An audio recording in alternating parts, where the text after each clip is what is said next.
under a daily burn ban right now. What that means is we're asking for no burning of vegetation in your yard, no bonfires.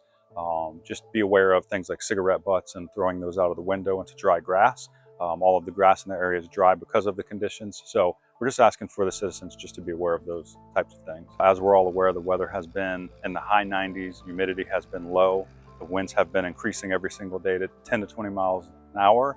The winds have also shifted multiple times. We communicate with forestry daily to find out what kind of hazards that they have, any fires in the area. We follow what we call the KBDI drought index. So the drought index is rated from 0 to 800, 800 being the worst. So there is some correlation with that in the soil levels, meaning being at a 550, you would say 5 to 6 inches down into the soil is dry, which is just fuel for any type of fire. When we actually get the rainfall, it evaporates quickly.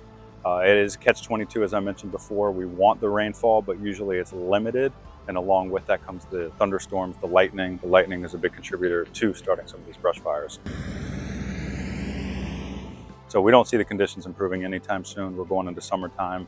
We would expect the temperatures and weather actually to continue to get a little bit worse. So this truck behind me is one of our brush trucks. We have 6 in our department. As you can tell, it's a very aggressive looking truck. You think of a 4x4 truck. The purpose of this is to get deep into the woods, thick vegetation, sugar sand, everything that they could encounter here in our area in Martin County. There's different levels that we have, but this one carries just over 600 gallons of water. And again, the point is to get in aggressively to the fire, get water on the fire as quick as possible.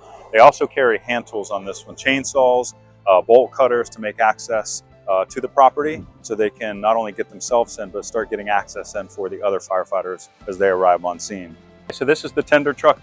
This truck is staffed 24 hours a day, ready to respond to any emergency. Biggest thing about it is 3,000 gallons of water to bring water to areas that may not have hydrants, lakes, ponds. It's just gonna, like I said, transport a lot of water. It is one of our newest fleets.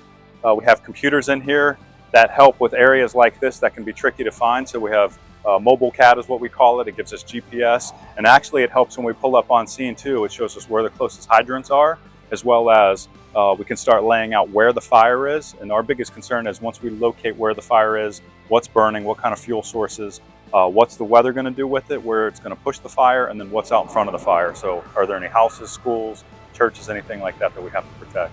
This carries 3,000 gallons of water. So in the whole area of Tri-County area, it's one of the biggest tenders that we have. We staff the trucks appropriately. We communicate with the National Weather Service out of Melbourne when they issue red flag warnings, which means our temperatures in the area and winds, everything is favorable for brush fires.